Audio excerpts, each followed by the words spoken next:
Hello, everyone, and welcome to CCHA, also known as Clinton County Historical Museum. Here in Clinton County, in upstate New York, in Plattsburgh, we have a special guest today that I personally very excited to get to know her. I really want to know her more and more and more. She is Brandi Lloyd, and she is our county clerk at Clinton County. Brandi, thank you so much. I'm excited. I really want to get to know you. I know a little bit about you from people, from what I see. I saw you on election time. A lot of time that you were going around and trying to put the agenda out and to show people what you can do as our clerk. But we really want to get to know you. And the reason for this podcast, again, we keep repeating ourselves here that we want to show people that leaders, people in elected official, they also have a story and they have a real life behind the scene that make them in a position where they're actually taking care of their community, which I'm sure that. So did you born here in Plattsburgh? No, actually, I was born in Chinook, Kansas. So, Okay. it took a circle to get here. So how long have you been living here? We moved here in 1988 for my dad's job to become a manager of a radio station from Amarillo, Texas. So I was born in Kansas. We lived in Arizona, then back to then Texas, then New Mexico, then Texas, and then now upstate New York. So you've been upstate New York since '88? Yeah, so just before I started ninth grade. Okay, so pretty much Clinton County. Pretty much. So you live around here in Clinton County? Yes, in Morris. In Morris. Yes. Oh, you live in Morris. Yep, that's why I had to give you my ETA because I'm like not. Oh, okay. I was laughing when you said 04. I was like, oh, I like Brandon. Specific. Yes. And then when you texted me, it was 03. And I was like, oh, I like that. She's right on time. I love that. That's funny. So you were surprised when you won the election? First, congratulations. Thank you. And how so did you much. feel? How did it feel? Oh, it felt so good because all the work that goes into it, and of course that's what you're hoping for. Yes. No one, I don't think you ever run hoping to not win. Yes. I'd like to talk to that person that would do that. Yes. But no, we were really happy with the results. It's a lot of work. It's 9 months plus of work. So no, we were glad that it ended up that way, and I'm excited to get to work for the county. So you're gonna start in January? Yes. Are you excited? Very. Are you nervous at all? I'm nervous. It's a different nervous. Running for election, you're nervous that should I have done that? Have I done enough? Are people going to come out and vote? Now it's a nervous, excited. I have so much to learn. I'm going to miss knowing everything I do from the board, but I think it's always good to keep learning new things. For your brain. It's a muscle, and I think it's time for me to try something new. I've been there since 2016, so I'm excited for 2026. Be starting at the to start it. Yes. So your office is going to be in Plattsburgh?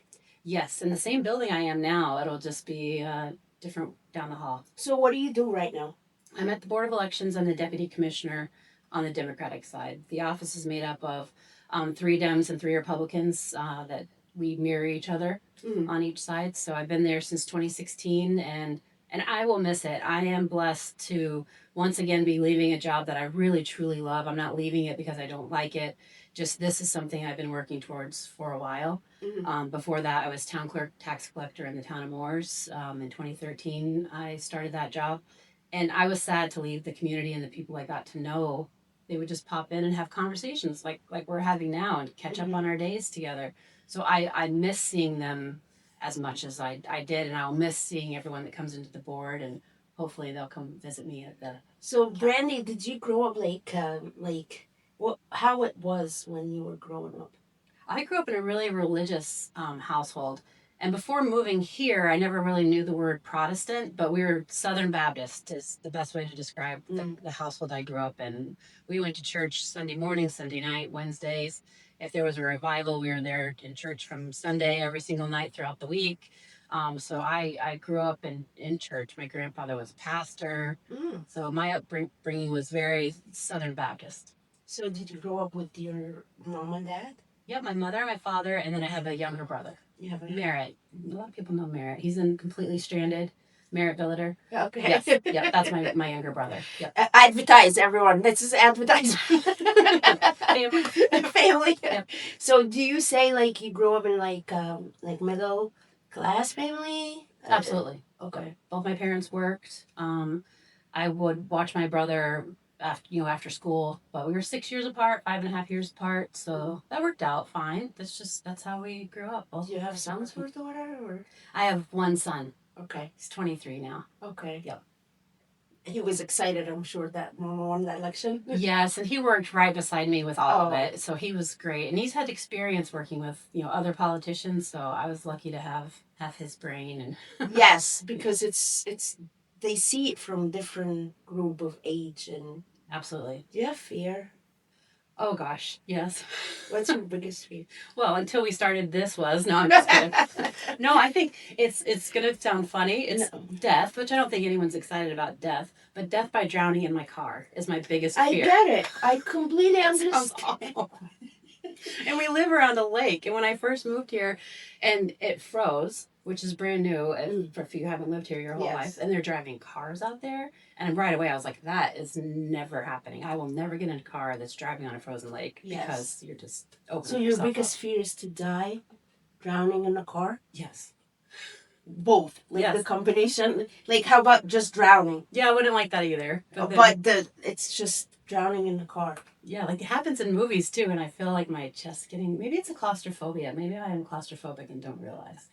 I love that you open about it. I love Yeah. that. Everyone have a fear. Well, I can't swim either. I never Okay. learned to swim. Did you? I Okay. know, and it's and we have had a boat throughout our lives off and on, and the lake is very deep. It's not as shallow. You can just walk out and tread water. It's so yeah. And we live around the lake. We do. And I wanted to enjoy it. It's important not to let your fear Yes. handcuff you. So I got out on that lake, and once we were anchored wherever we were going, I felt better. I wasn't going to get into the water if I couldn't touch. Still to this day, I will not do that. Okay. It's that's my fear. I think you're right. It comes from not being able to swim and drowning. Yes. Yeah. But that's legit. Yeah. I guess I should take a class. So I need to learn to swim. You know, I will go with you. Okay. It's a deal.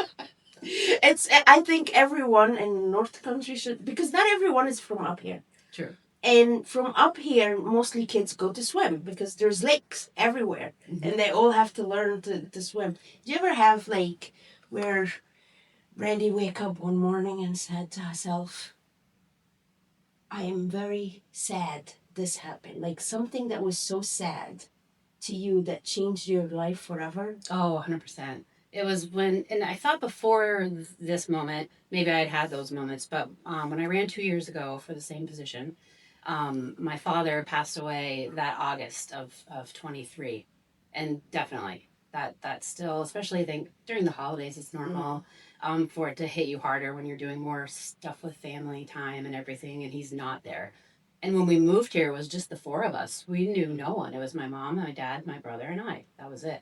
We're a very close family. Mm. And so that's still hard. It's still a little over 2 years, and it still makes me sad. It was around, like, right around holidays, like where... It was in August of 23 Okay. that he passed, yeah. Yep. And, yeah. Yeah. And do you have, like, childhood trauma? Like... I don't really, no, not really. Okay.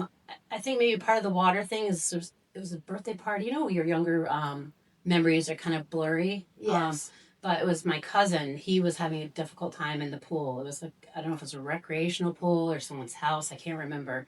And we were about the same age. And I don't think he was close to drowning, but he was definitely freaked out when he came out of the water. And maybe that made the impact on me where I'm like, I'm not doing that. So I'm pretty lucky if that's the most traumatic thing that's happened. That might be it. What's your favorite holiday? I love Thanksgiving. You love Thanksgiving. It's just not as stressful. And I love Christmas, not to say I don't. But Thanksgiving, you're just getting together. Our family's casual. We all have on comfy clothes and we eat appetizers. We sit and have dinner. Then there's pie. There's always games. There's usually a debate about who won the game. But Thanksgiving's my favorite. There's nothing attached to it. It's just getting together and having a good time. Yes. So what's love to Brandi? What's love to me? I think it's complete comfort and confidence in someone. Like I have no doubt And I won't let it creep in. But I've no doubt with my husband, with my mom, my dad before he passed, my brother, we have each other's back. I 100%. And it's that comfort and that confidence that you're not alone. And I have that with my husband. He's my best friend. We've been married. Next year will be 30 years. Oh, So congratulations. yeah. That's beautiful. Yeah. That really is beautiful. Yeah. So, is he your best friend and your hero, or just best friend? Who's your hero? He's my best friend, and I have to say he's probably my hero too, in the aspect that he donated his kidney to me in 2018. 2018. The time goes so fast. He donated his Yes, kidney. yes. So I Tell mean, us more. you can't No, not now say I he's a oh hero. my God, this is beautiful. You So- really do have a hero. Yeah, 100%, right? Yes. I mean, of course your dad is or your mom is, and there's people that you meet professionally that in that realm they're a hero, but 100%. How did it happen? Like, I have polycystic kidney disease, which just simply, we don't have to go down that road, but cysts grow on your kidneys and makes your kidneys bigger and bigger, and then they slowly quit working. I would love to go down that road because someone out there is probably experiencing that right now and seeing you being just won an election, successful as you are, happy as you are, very confident with your family and the happiness and the love. I think you'd be a great example for someone out there. So go deep as you want. Okay, and I'm excited because part of the DMV is that's where you sign up to be organ donors, right? Okay. So I've already joined the New York State organ donation group, so I'm excited for the advocacy piece. But yeah, it's polycystic kidney disease. It's inherited, and my father had that as well. My dad, back in 2005, the pastor of the Moores Wesleyan Church, John Gillette, donated his kidney to my father. Really? Yes, and so he had that kidney. He never had to do dialysis or anything. My dad. So fast forward to 2018, and you go to the doctor twice a year, 3 times a year, depending on how your blood work is coming out and your kidney function, your creatinine level, and everything that they test throughout. We knew it was trending down, but it happened so slowly that the brain fog that comes with kidney disease and it not functioning correctly, you get used to. It's normal to you. My kidneys were so big, one pushed out forward. One was 9 pounds, one was 11 pounds. They were like huge footballs. And so we came to that point where they weren't functioning. It was no longer, safe for me to just go around with medication. So my husband and I trained for a month to do hemodialysis at home. Because of the state of my abdomen, I couldn't do peritoneal dialysis, where the cleaning fluid gets injected into your stomach, kind of sloshes around, takes the bad stuff out, versus the hemo. You can kind of still see I have an enlarged vein a little bit there in the scar.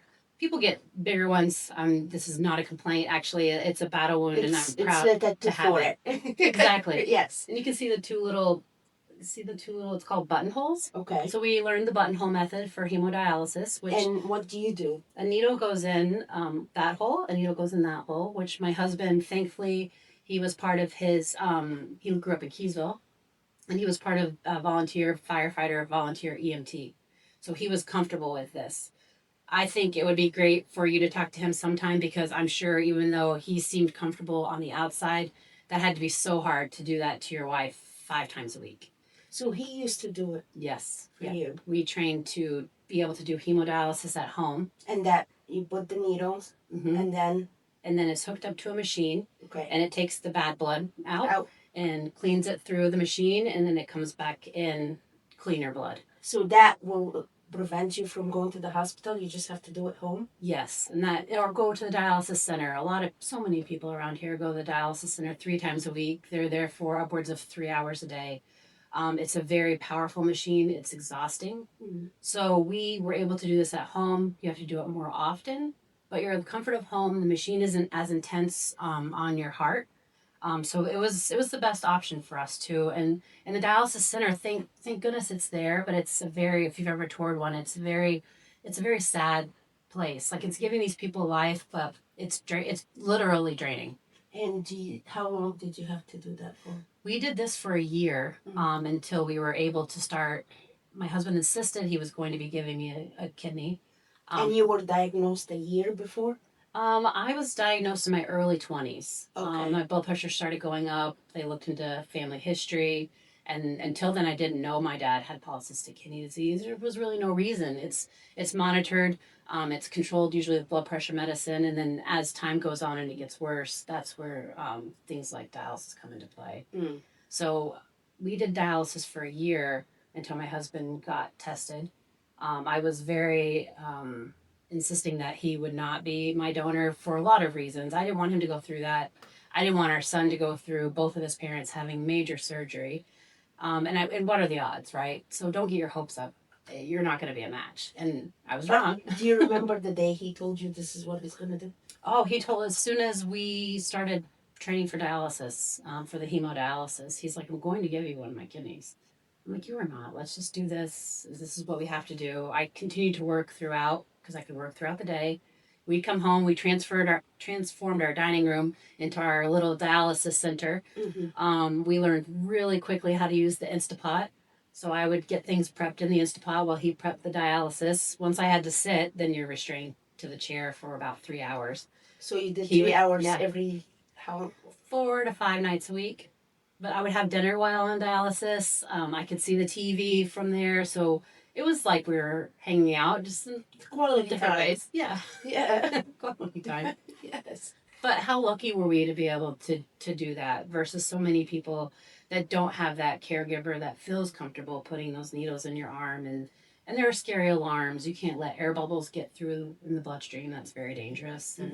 So it's a lot of pressure, and I can't thank him enough, but he doesn't want to be thanked. So that's just what you do for your partner, and that's what he did. Yeah. Like literally did it. Literally. So when he went and you did all the blood work, and how did you get the news? Like, okay, that's a good match, and how did you react, and what did he? I know. I would love to hear that. I wish it was kind of like an Oscar thing, like you open the envelope, you are matched. Yes. But it wasn't. It was so much. They're so cautious about checking the living donor from head to toe.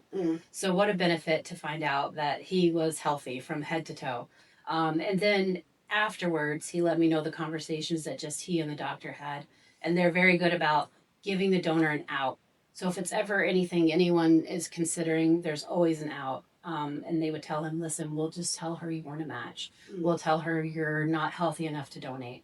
If this isn't something you're comfortable with, giving all of the scary things that could happen, the doctors were there to protect him from that. And he just, why do you keep saying this to me, is what he kept telling him. I'm going to give her my kidney. And so once everything was cleared, it was, I don't know, it's bittersweet, right? Because we don't have to do that dialysis anymore. And he said, Brandi, I'm not doing this for you. I'm doing this for our family so that we can get back to, normal. And how long did you do the surgery? How long ago? The surgery was May 15th of 2018.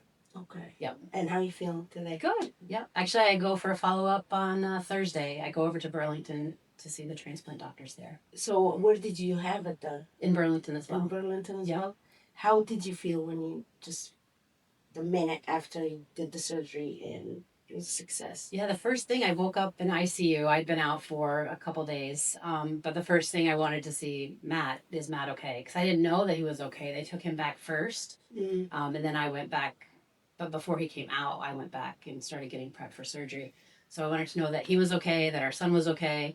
And then we got to see each other. This Press Republican actually did a story on it, and I had all the scary things, and and my husband later told me, he's like, when I first saw you, I was like, can you take me out of this room, because she just looks very scary. Not like, oh, she looks ugly, but it's scary to see everything hanging off. But I just want to make sure that he and my son were okay. I wanted to ask this, and I wanted to be very sensitive about it, because that's how I felt listening to you. So many of us take life for granted, like just day by day, and they don't understand that. Like, for instance, my back was killing me today, and I felt there's nothing matter much more than how you feel. True. Physically, how you feel. So how's Brandi felt when life was a certain way for all this time, and then you wake up one morning and then you really have it so much better, and the creator, the energy, give you more chances of living it different. How do you explain that to someone who sees life has no end of a struggle?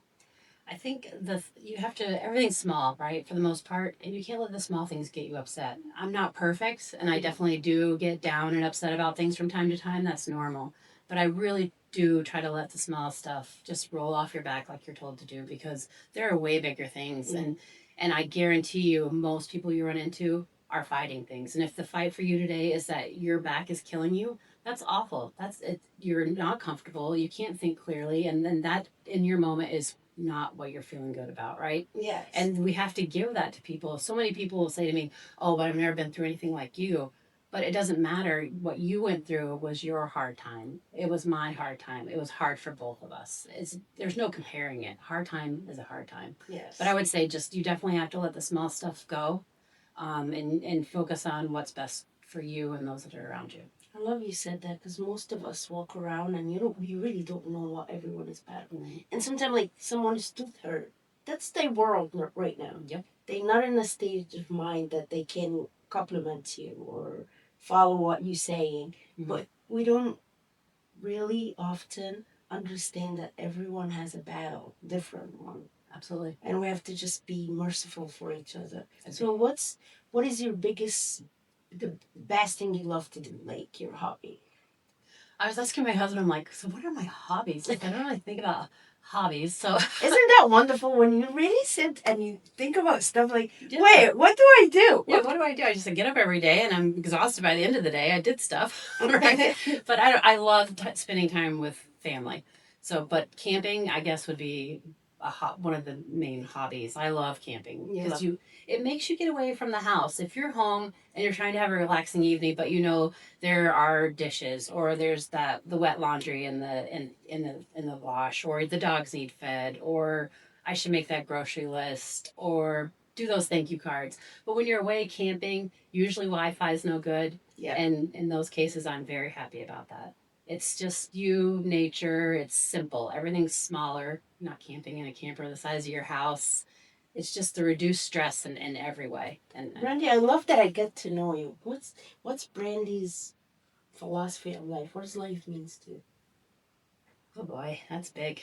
And I think lately, because I'm 52 now, and I think about how old my dad was when he passed away. Mm-hmm. And so the whole death thing, maybe that's why I said that was my biggest fear. If you think about your own mortality, and he died at 70, do I only have like 20 years left? Now here I've already lived 52, and now I only have 20 more left.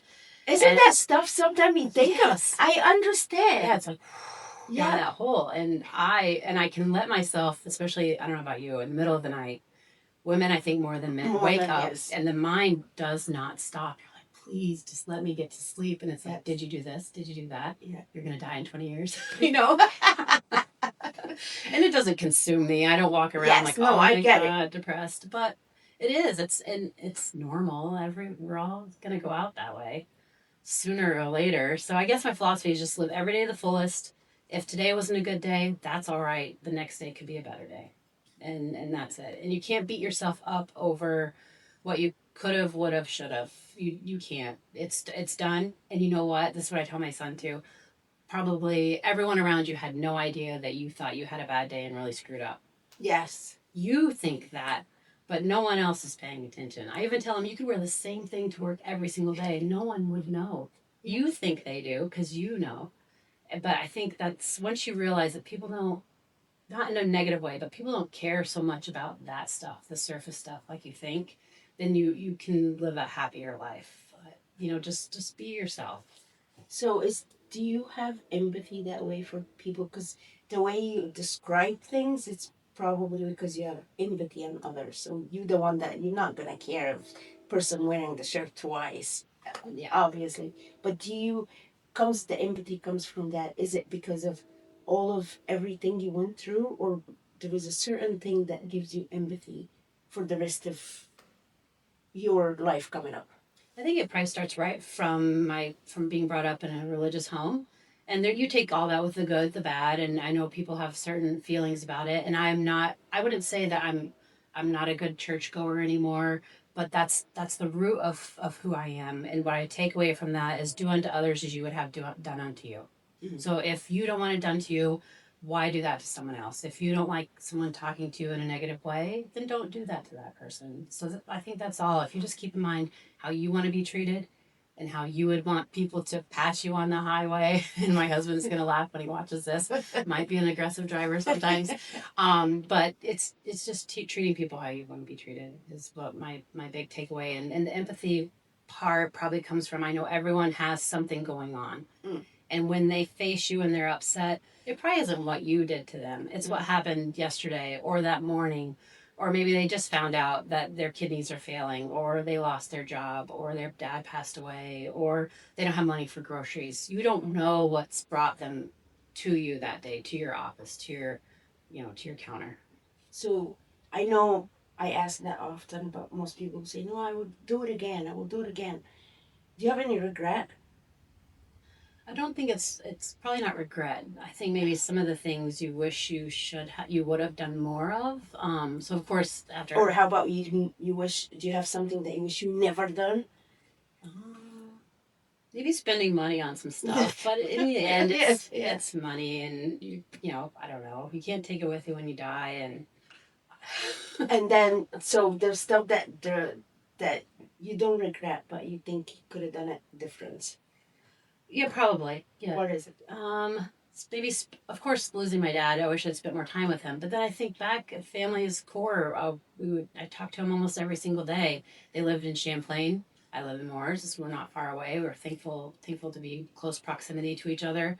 Even I talk to my mom every single morning on my way to work. That's our routine, and see her several times a week. So, but I don't think there's ever enough time. So I think that's probably a normal thing. Just I wish I'd spent more time with.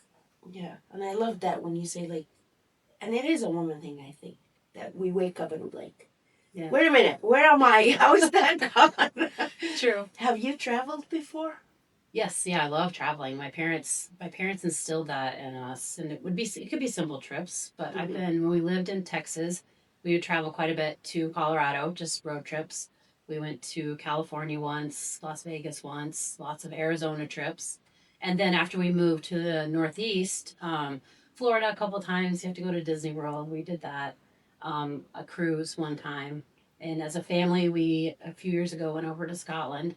That was my first like overseas. Okay. The airplane ride was very long, but that's what that is. Yes. But besides that, it's amazing, and it's awesome to see different how people live. Exactly. So if I give you a magic stick right now to change something in the world, and something really honestly between people in the community, in the country, and what would you do? What if you have the power of changing something just like that? I mean, there's so much, and yes, that's kind of like almost like a beauty pageant question, right? Yes, world peace, and, but I was gonna say, please don't give me that. I almost want to say thank you for saying that. I was thinking definitely. like, please don't say world peace. I just wish people would not make so many assumptions. Yes. And I think we would get a lot further if we just didn't assume, even what we've already talked about. And during the campaign, I rarely got into social media debates with people because that's what they want a lot of times.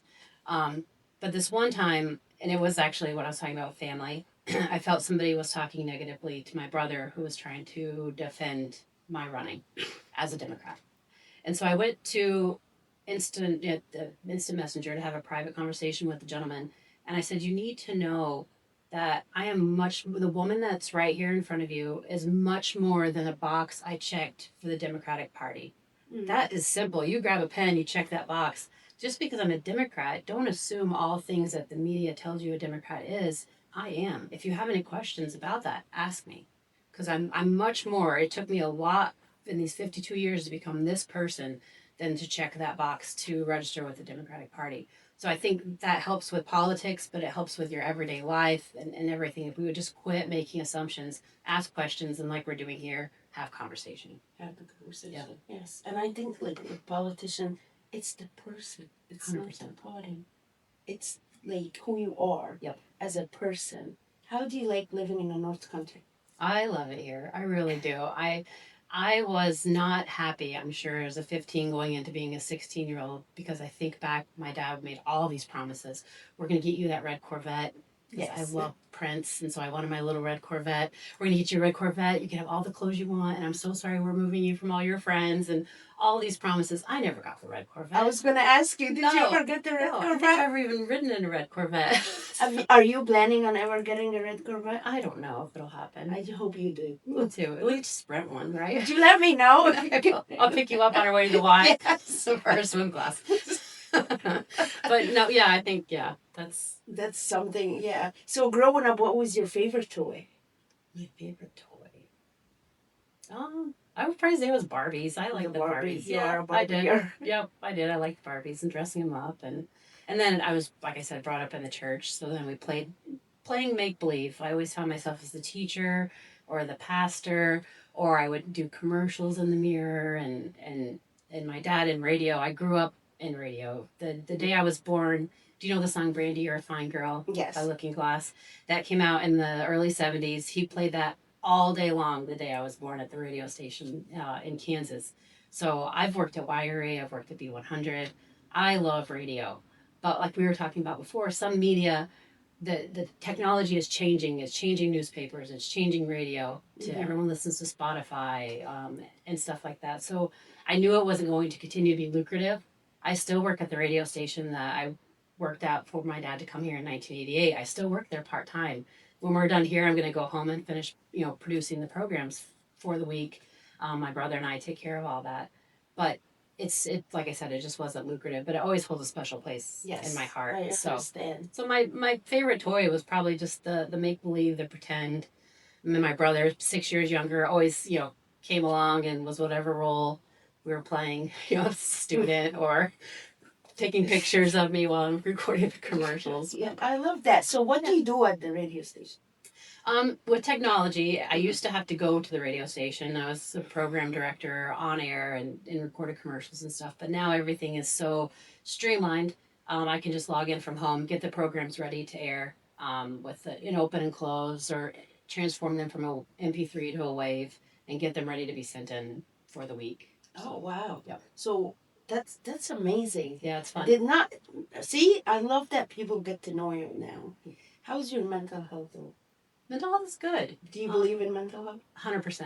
And I reflect on when I ran in 23 versus this year. Okay. And I know 23 we had a lot of things going on. The party had to deal with a lawsuit, the loss of my father. I was running for election. But we keep pushing through, and the body is an amazing thing. And you don't really have a conversation with your body like, we have to get through this. We have to get through election day. But it's almost like we survived the lawsuit, my father passing away, the election we didn't win, but we came so close. We still walked away with our heads held high because I had no regret of how he handled everything. But then the body was just complete shutdown. I got sick, ended up in the ER, dehydrated, all of this stuff. But I think I just pushed through, and the body was like, no more, you're resting. So this time I paid attention to the amount of sleep I was getting, tried to eat healthier, and just was mindful about me time. And also I would tell people, they're like, well, you didn't make it to this event. I'm like, well, I would like to have a marriage after this event. So, but that was my way of saying, you have to also foster the relationships that got you there. You can't abandon everyone, my son, my parents, my husband, because now I'm running for office. That's not fair, because they're running for office too. Yes. So, yeah, I paid way more attention to the mental health piece, which is huge. Do you have a low moment sometimes? Oh, 100%. Yeah. And it's usually private, right? Yes. Yeah. Like I don't know if you have a place where you let yourself be sad, but the shower is a great place to be sad. Yes, isn't it? Yes. It's just you. You're already, a mess washing your hair and stuff. And you're already before you get it over with and dry yourself. So exactly. Yes. Yeah, it's I love that a lot of women are going to listen to this and really know, that's not, I'm not the only one. Not the only one. Another friend of mine, she said her sad place is the car. The car. Yep. I like the car too. Yep. Yeah, I think, yes, that will make sense. Yeah. So your sad place is the shower? I let myself, if I need to have a moment, it's a good spot. But if you play music, I always have music playing. Yes. So I've had music playing and singing in the shower, but if I'm having that kind of feel, I'm sure my husband could tell, like, oh, she's listening to that again. It's going to be a longer shower. She's sad. Have you ever repeated the same song Oh, yes. like again and again? Yeah, because how can I sing like Mariah Carey if I don't play it over and over again? Joking. To myself. Yes, especially like when you like. Have you ever have a moment where like you sad, so you look for a certain sad song so that you kind of guarantee that you sad? Yes, we're gonna be sad together. 100%. You did that before? Oh yes, I love doing that.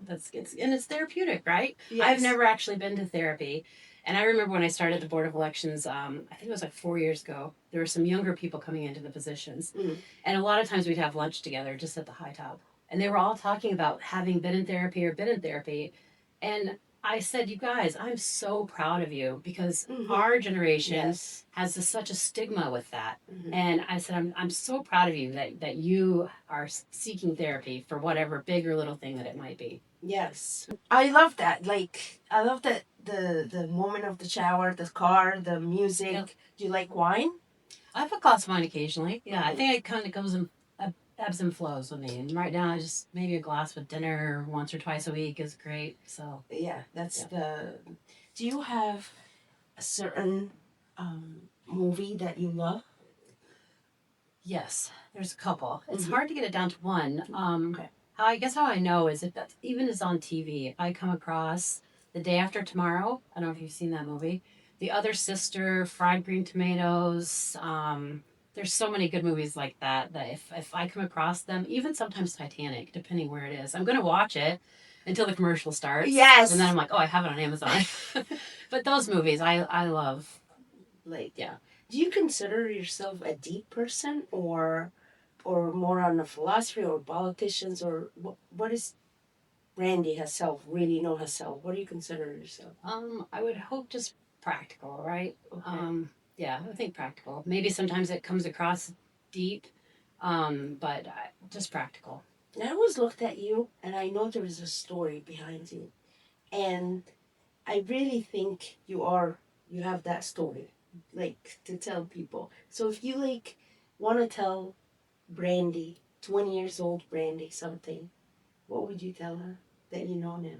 Oh, it's all gonna be okay. It's okay that he broke up with you. Yeah. You're gonna find someone else. But you don't. I'm sure you went through that. Who doesn't go through that? You're like, oh my God, no one's ever gonna love me again. That's it. Someone will love you again, and you know what? You can love yourself that much too. Yes. And you have to put yourself first, not in a selfish way. I don't mean that. And a lot of times, women are bad at that, men too. But you do have to put yourself first. I even still remind my mom that. Yeah, that you do, because you can't do. She's a very much a nurturer, and you can't be that nurturer if you don't take care of yourself first. So I would remind Brandi that it's okay to take care of yourself first. Did you, when you were in high school, did you have like, you were the famous kids around, or you were? Well, which kid you were? I went to Shazy. Okay. And for those that don't know much about Shazy Central Rural School, is my class. I graduated with 35 other people. So there were 36 people in my class. So from Amarillo, Texas, where my class would have been about 750 to 1,000, I went to a class of 36. And there's no hiding in a class of 36. Yes. And they also need everyone to do everything. Yes. Shazy's big soccer. I moved there in 9th grade. So soccer, if you're not playing soccer in Shazy by the time you can walk, I don't think you're probably qualified. But it was easy to join. It was a great transition from such a big city in the southern part of the state to the northeast corner where it snows 20 months of the year, you know. But the transition was great because it was easy to get involved. It was easy to make friends. Everyone knew who you were before you knew who they were, because I was the new person. They knew my brother and I were starting school there before school even started.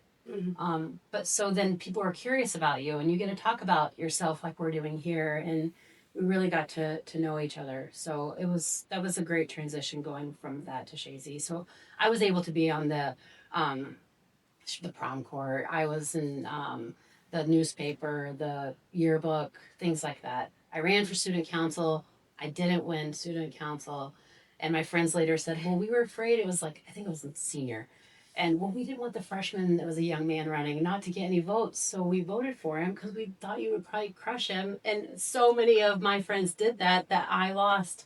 You lost. So Yeah. so you actually ran for the student council when Yes. you were in school too. Yes. Do you know most people ran for a student council and didn't win? And then I was reading an article too the other day about that. That you just have it in you. That's funny, huh? Yeah. Yeah. So do you have friends like that you call it family, or you more of just family?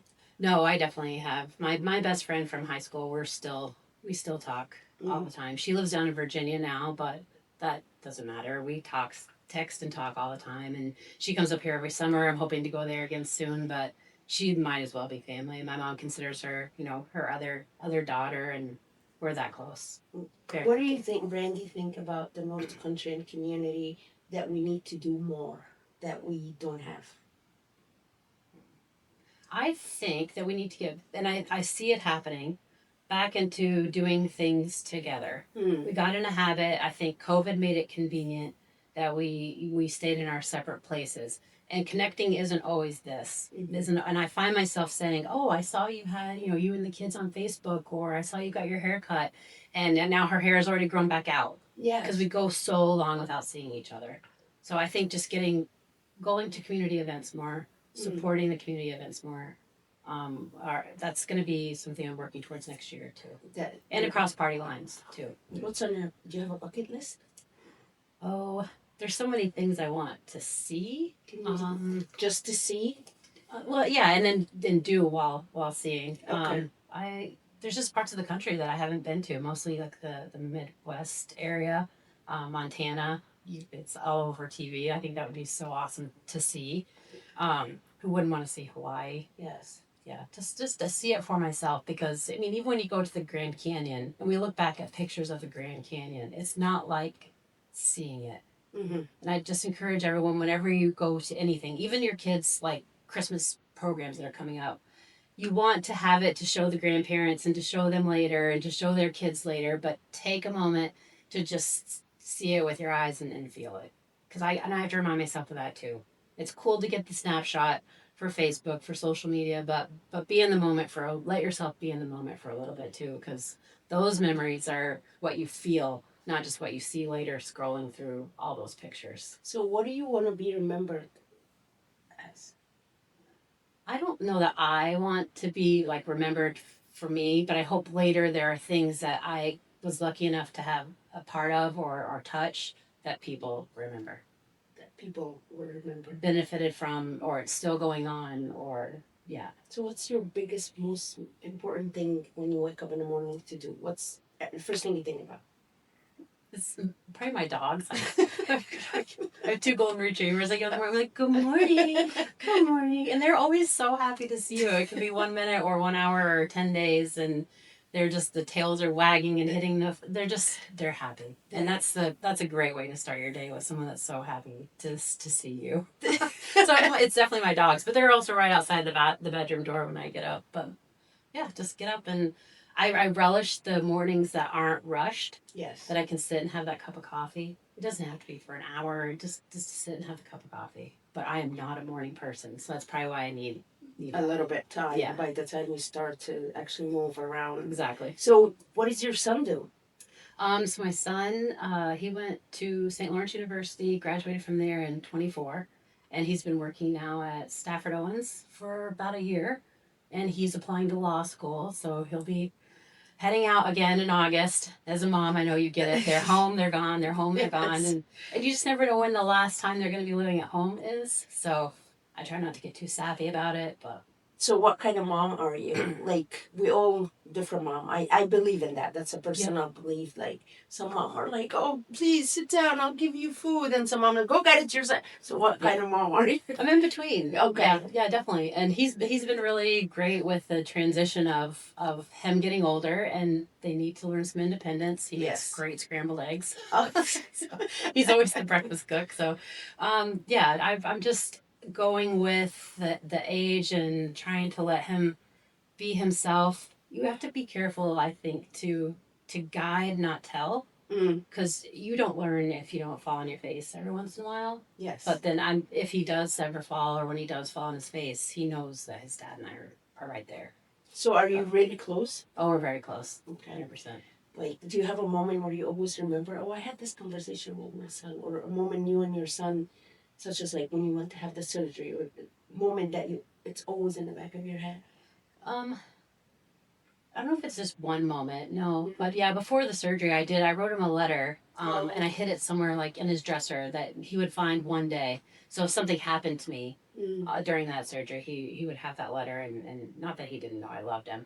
Yes, Yeah, but you wrote him a that's a brave mom. Yeah, and I talked to a couple other moms, and was if something goes wrong, you don't have. I'm not asking you to raise him, but will you know and tell your kids that he may need a couple extra conversations, or some talks in the hall, or something. They're like, Brandi, we got it. So just having those moms, if something happened, they were there. So that's always in my mind. That was the first thing I wanted to make sure he was going to be okay if something happened to me. Yeah, and you wrote him that letter. Yeah.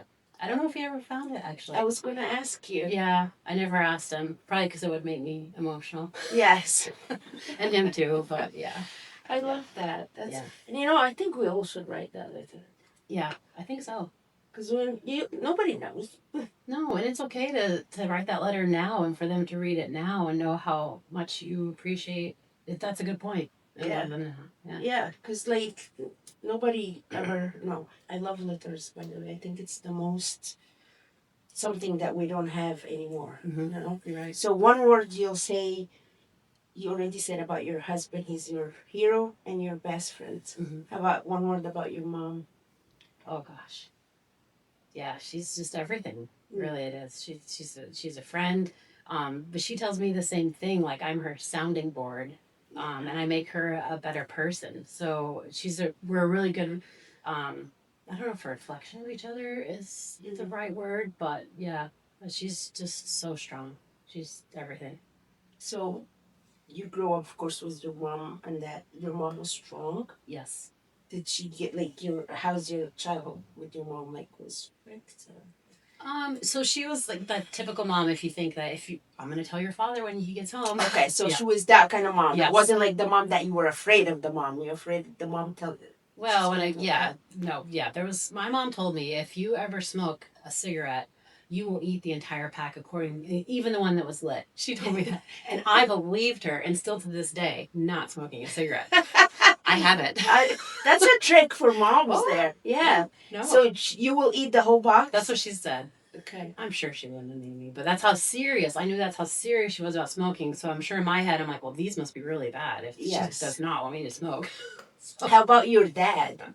Oh yeah, and he was What's strict. The relationship with him? Oh, so good. It was just a great family unit, the four of us growing up, and I made them mad and they made me mad. That's all typical. Yes. It's growing pains.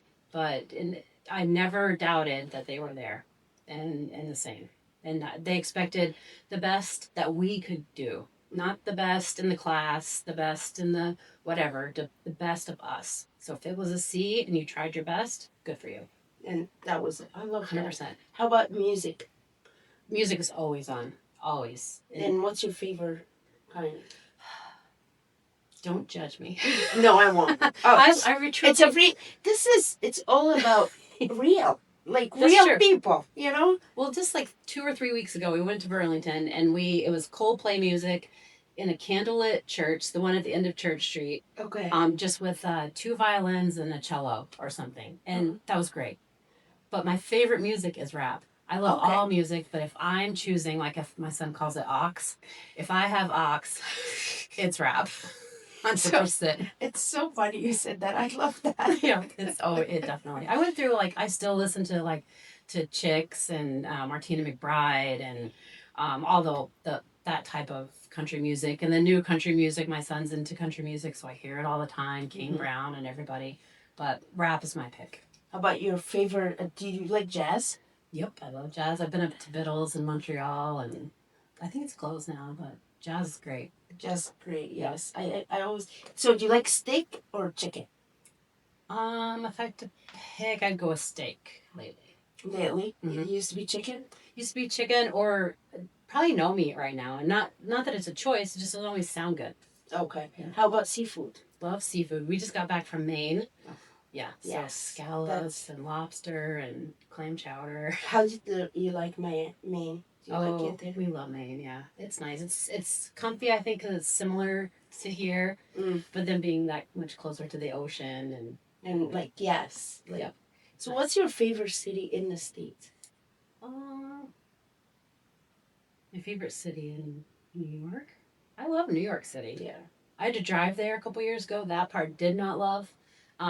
I wish I'd known about the rubber flap that everyone had on their bumpers. I did not have one. I felt not protected. And I know why they have those. And I only got one ticket. They let you know that later. Yes. But they're honking at you to go through the red light. And you're like, it's a red light. But if you don't go through the red light, Yes, it's a problem. it's a problem. So there were a couple pictures of me going through red lights that we got tickets for. But I love New York City. I don't think I could live there. I don't know. My son did a semester there, loved it. He loved that he could walk everywhere. There's never a lack of somewhere to go eat. There's never a lack of something to do. So, and that's fun. So, do you go like what part of New York City, like Times Square and? Yeah, probably pretty.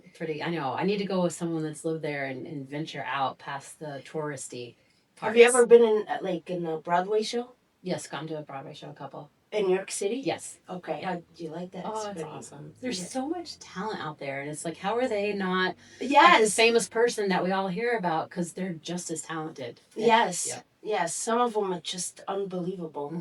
Beautiful.